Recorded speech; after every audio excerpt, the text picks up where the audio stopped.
guys, welcome to Bar Z. My name's Stan and welcome to week update number 28. We got two major topics this week and a bunch of little minor ones. So our major topics are going to be some of the work I did on the surface grinder. I've been doing a lot of stuff to get that thing back into service and actually get it the way I want it. And then the last thing is going to be the Ox Tools open house that I attended. And I'm going to go into that and kind of give you the bullet points on that one. I'm going to start this show by talking about Milwaukee and the Sawzall that failed me. And I got a lot of comments saying, well, you know, you might just be an isolated case. You know, one tool does not a bad company make. Just because you got one bad tool, things break. And I agree with that. But it was like I was cursed, or it was built on an Indian burial grounds or something. Not even a week after that video posted, this happened.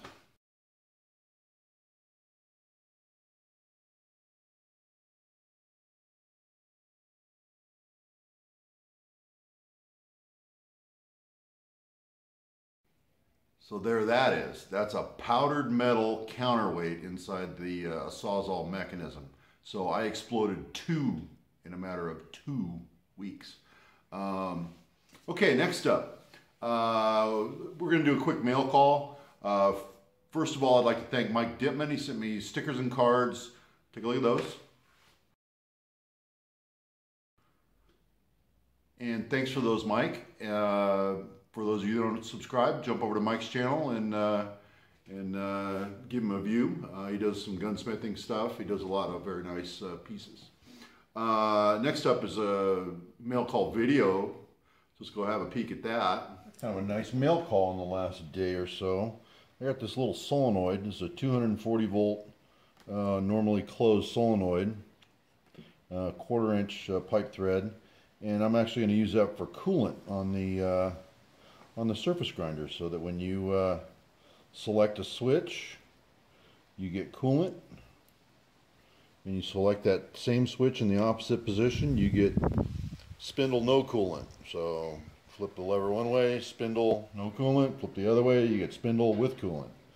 So, and either way in the off position, you get neither. But yeah, so that was an eBay, fairly economical, surprisingly economical.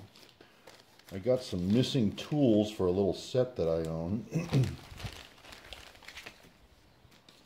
And for any of you that do little fussy work, these little, I call them bat wings, but they call them little flag tools. These are by Bondus. These are Torx. I was missing an 8 and a 9, but they got just the right amount of leverage, and then they've got a little quick spinner up here on top, so they're great for little fussy work. So that's a number 8 and a number 9 Torx. I was missing those from my set. Lord knows where they ended up. Cheap enough. A couple bucks a piece. Next up, Seiko. I had sent in for my carbide. Wow, what nice packaging. Chrome is the new black. Look at that. CNMG. Duratomic technology. So pretty cool. Free carbide. I'm never going to pass that up. What a nice envelope too. Look at that. Bubble packed, chromed out. Look at that. Beautiful thing. Last up, this was a drawer slides I needed, and these had a pretty high rating. And these are the soft close drawer slides, so we're going to see what these are all about. Yeah, they've got like a shock absorber or some kind of spring or something here in the back, but these are a soft closing. And when that hits right there, it just gets a hold of it and slowly pulls it back, which is nice for a toolbox. I'm going to run it back in and let it get a hold of it, and see it just kind of sucks it back slowly. So I don't know what kind of magic they got going on in there. Feels dampened, like a shock absorber or something.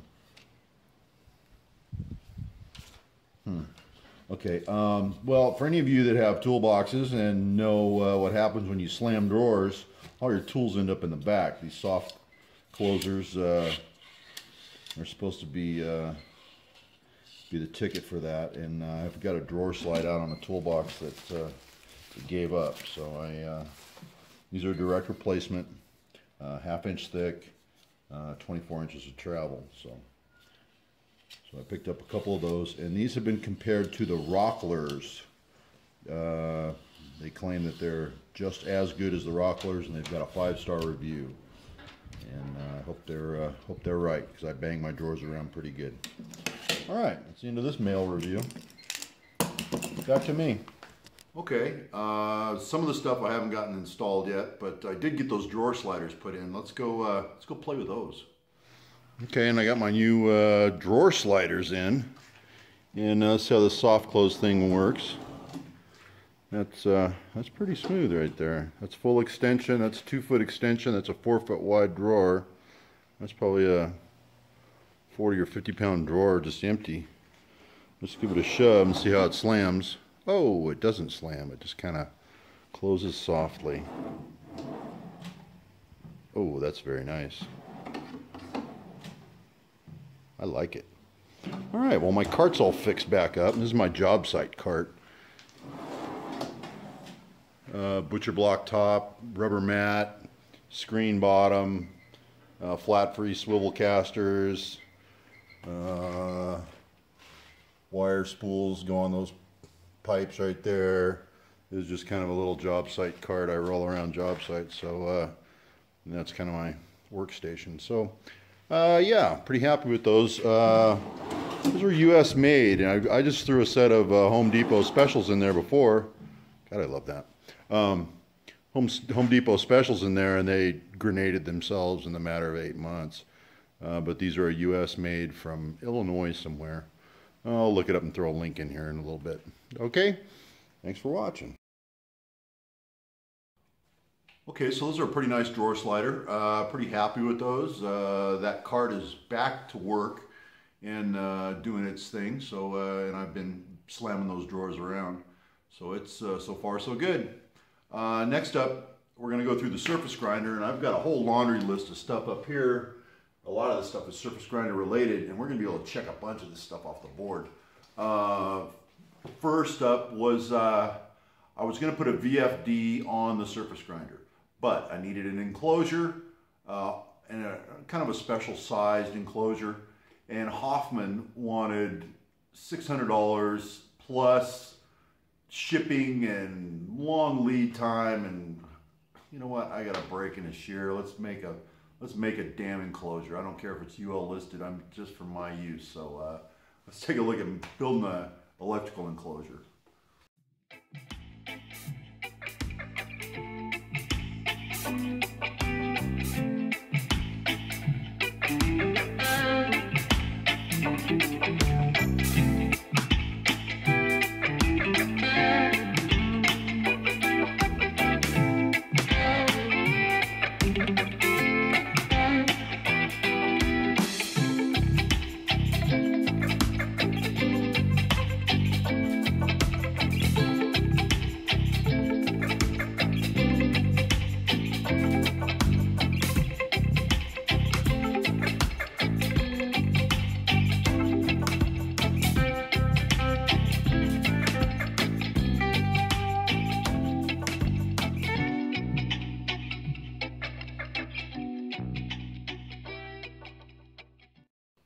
Okay, so now I got a box to put all that stuff in.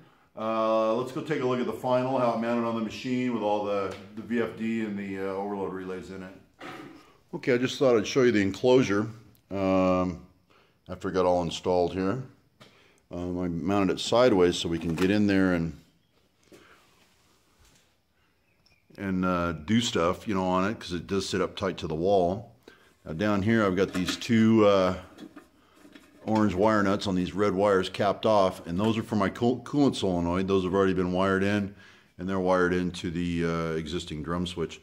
That was a 12-pole drum switch, so I was able to do quite a bit with that. But there I've got my two overload blocks, both wired into the run command. So if either motor trips, it removes the run command from the VFD. That VFD is running the spindle and the dust collector both. So you can run 2 motors off of 1 VFD. All right. And this is a belting cable. This is giving the run command up to the drum switch. Everything else is just going through regular wire. And I put a little terminal strip in there just to make all my connections. But now I've got just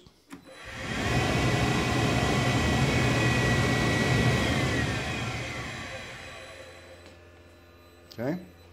And here's a solenoid that's actually going in this thing. And that's going to be going in this line here. This is my coolant line. Right now I have to turn it on and off manually right here to get coolant to flow.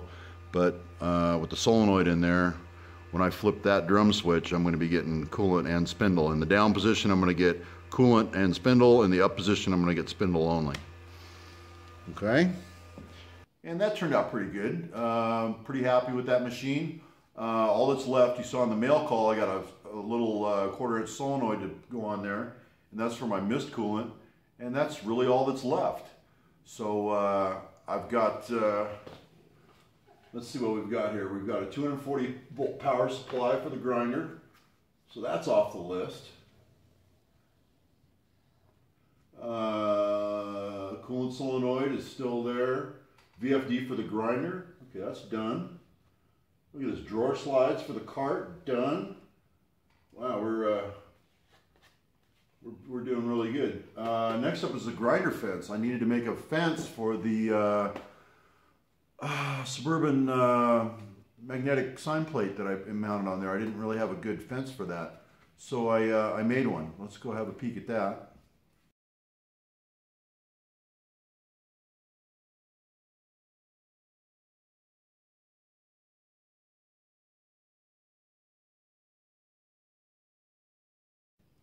Okay, so that's another thing off my list. So no more grinder fence. So that's, shoot, man, we did good on the list. Let's see, lathe, motor swap. Yeah, all we got left on the surface grinder. All we got left is the coolant solenoid. So that's good. We are in the middle of the surface plate stand. I am shooting video of making the surface plate stand for my new plate. You can see I still got my old trusty right here. My new one is going to sit right where I'm sitting right now, with a brand new whiteboard behind it. So look forward to that coming up here in the near future. But I am filming the surface plate stand and how to properly mount a surface plate on 3 points and build a very nice stand below it. So stay tuned for that. So we put a good dent in our list. Next up, I tried a new wheel on the surface grinder. After I got it all put back together, I was really jonesing to try it. And I bought a Radiac 46i, eye hardness, 46 grit wheel. Now this is a ruby aluminum oxide blend. And here, let's take a look at that wheel.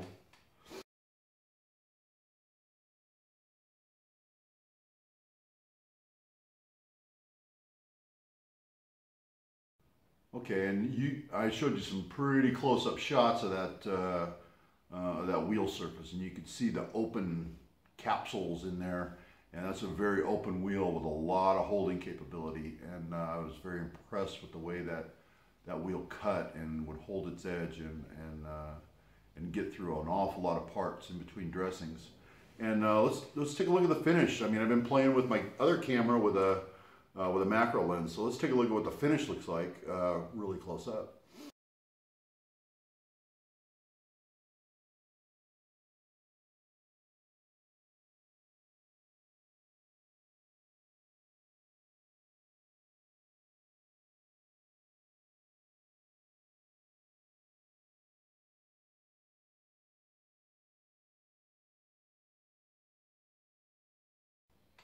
Okay, so you saw close up some of that finishes. That is 46 grit, so that's a pretty rough finish, but you are zoomed in quite closely to those. I mean, that finish that you just saw is this. Let me move that around to catch the light. But that's the finish you were just looking at. I think one of these squares was actually in that photo. So close up, looks like the surface of the moon, but after you zoom out, looks fine. And that wheel is very impressive. Okay, and next up, I wanted to talk about wire edges. And in those photographs, you saw some stoned off wire edges. When you grind to a 90-degree corner, you're gonna roll an edge off. If you're cutting up here, you're gonna roll your edge down like this. If you're cutting here on the side, you're gonna roll your edge like this. When you stone that edge off, you're gonna create a wire edge. Now you saw the wire edges under magnification. Let's measure them, see what they really measure.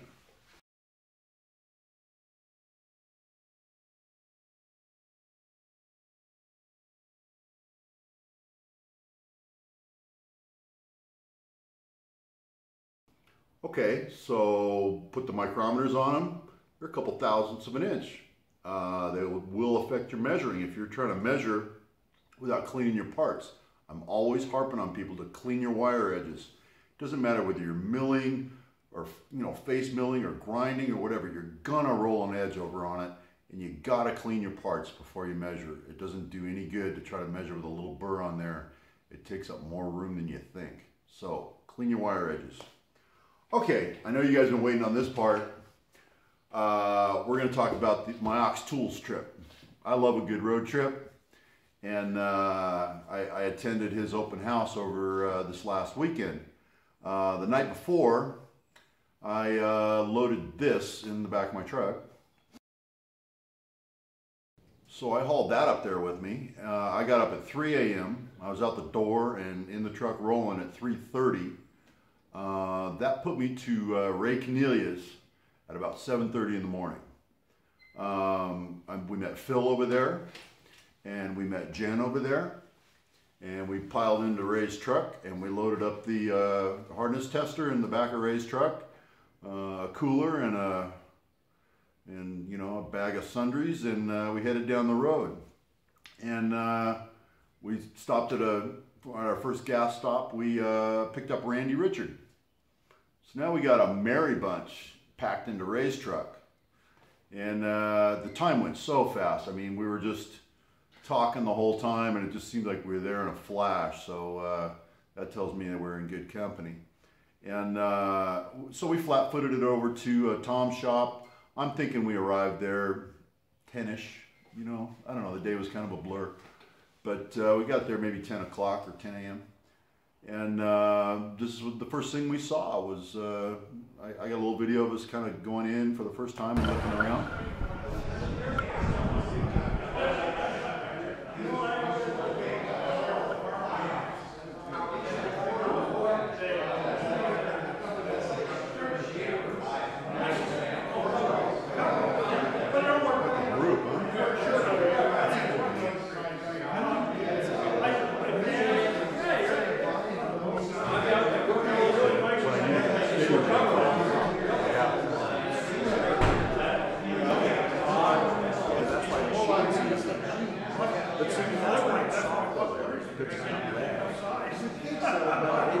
We had a wonderful time. I gave that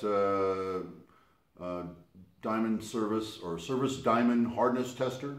It's an odd name, Service Diamond. Service Diamond hardness tester to Tom for him to play with. This thing is just a monstrosity. So I give it to Tom for him to play with. It is missing the weights, so he's taking it under his wing, and he wants to play with this hardness tester and have it there at his shop. But it's a beautiful little piece. Here's Tom and I kind of... Well, I mean, you can see the bypass, you can see the check valves and the piston here. There's the check. Yeah, and there's the needle, and there's the bypass that's in the oil back up from the bottom back up to the top of the piston. Here's the search button. Look at the word on that. Look how little his Peter is. That's right. That's the rendezvous next week in San Francisco.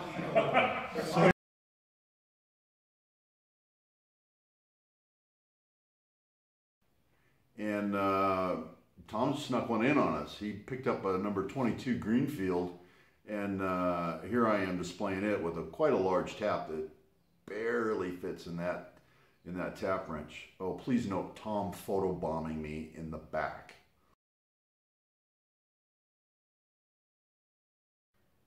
And then, yeah, we just kind of mingled for a while. A lot of people in the shop, a lot of people going around, just everyone spoke the same language, and it was just an awesome time. We got Randy, Ray, and myself in a group photo. And then Quinn Barry got a hold of it, and he treats those pictures like they're his blank canvas, so now we have this. So, Quinn Barry, thanks for that. About 3 p.m., I think. Well, a little earlier, we all went out to lunch. Maybe 1 o'clock, we all went out and grabbed a bite. We just walked down the street, and there's a sports bar there, and so happened that all the guys were the 1 millionth customer over there, and they got a free lunch. So how awesome is that? So it was a pretty good day for that. So all the beer and food was on the house. And then maybe 3 p.m. rolled around, and we're still there having a good time. And Ray started rounding us all up. He goes, "Come on, we got to roll. Come on, we got to roll." So we just kind of went out to the truck and got all our stuff gathered up, said our goodbyes, and got out there. And I just asked, "Well, what's the hurry? It's only like 3." He goes, "We're going down to Chuck's." I said, "Chuck Bomarito? We're going to go see Chuck?" He goes, "Oh, hell yeah." Not exactly on the way home, but I don't mind making the trip. So we go from Benicia and roll down, it's kind of San Jose area, I think. That's what it felt like to me. I wasn't really paying attention. I was just a passenger. But we got down to Chuck's, and he had we walked in the door, he had a full spread ready for us. I mean, just a beautiful dinner. His wife and his kids were there. We got to meet Howie. Howie's a fun dog. We got to play around in the shop. We all sat down and had dinner together. We got a group photo here. So I had a good time. Shot a little video with Chuck. I'm sure you've already seen, if you subscribe to Chuck's channel, you've already seen us cutting up over out in the shop and having a good time down there. And gosh, I don't know how late we stayed there. Again, time flies, and that just tells me we're in good company. But had a great time there. So got back in the truck and flat-footed it back to Fresno. I think we rolled in at midnight or 1 o'clock in the morning. At this point, I'd been at it 22 or 23 hours straight, and I was fading fast. I was just in a tailspin, and I don't even remember my head hitting the pillow. Ray let me crash at his place, and I got up early the next day, Sunday, and flat-footed at home, and but just the whole time thinking about what a great time I had. So thank you, everybody. Tom, thank you for putting on an awesome event. Ray, thanks for putting me up at your place. Randy, it was a pleasure meeting you. I remember commenting on the way. I really enjoy talking to all you guys because I'm not surrounded by idiots. I know when I say something, you're going to understand it. You're gonna correct it, or you're gonna have something intelligent to say back. And I told him, I said, I really enjoy talking to you guys. So yeah, time flew right by. Okay, so that's the end of the Ox Tools open house. I had one thing I was going to share with you. You probably noticed when I was videoing around in Tom's shop, basically what I was doing, I just had my tripod with a GoPro on top, and I'd hold it by the bottom like this, and I'm holding the camera way up there. So pretty shaky, right? Not great, but I captured footage. That's about it. But I'm going to show you what I got, and this is after the fact. And this is courtesy of Dale Dairy. Now I'm going to turn this thing on and show you what it is and isn't capable of.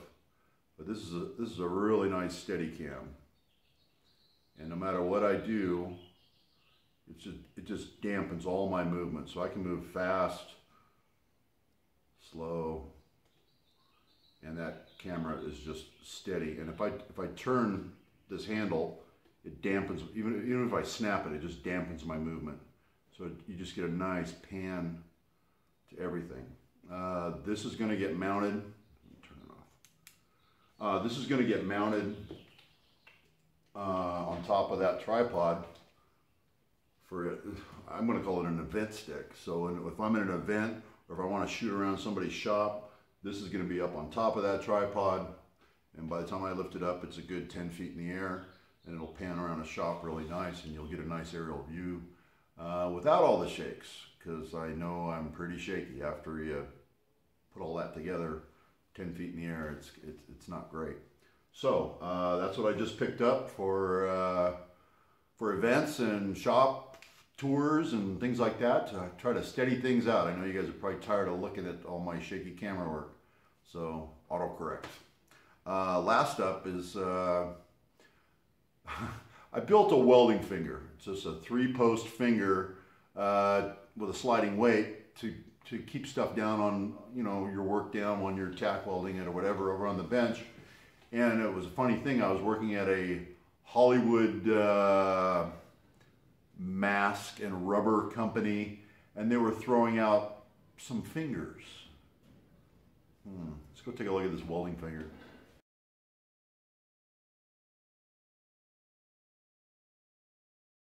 So I did a dumpster dive for a finger and made a welding finger out of it. Now this is just cast plastic, whatever. The guys over on Facebook thought it was really cool. So we're looking into making some aluminum cast fingers that won't melt when you weld next to them. So stay tuned for that. If you guys are interested in a aluminum 3-point welding finger with a sliding weight, I think they may be coming up here pretty soon. I am working on a gas-fired crucible and forge right now to cast a little bit of aluminum of a finger. All right, that's it for this week's update, and I appreciate you guys tuning in. I'm pretty sure this thing's going to run pretty long. I got a lot of footage that gets inserted in here. I appreciate you guys tuning in. I appreciate you guys sticking around to the end. And I appreciate Phil for the photobomb on my camera that came out of nowhere. Thanks for watching, everybody.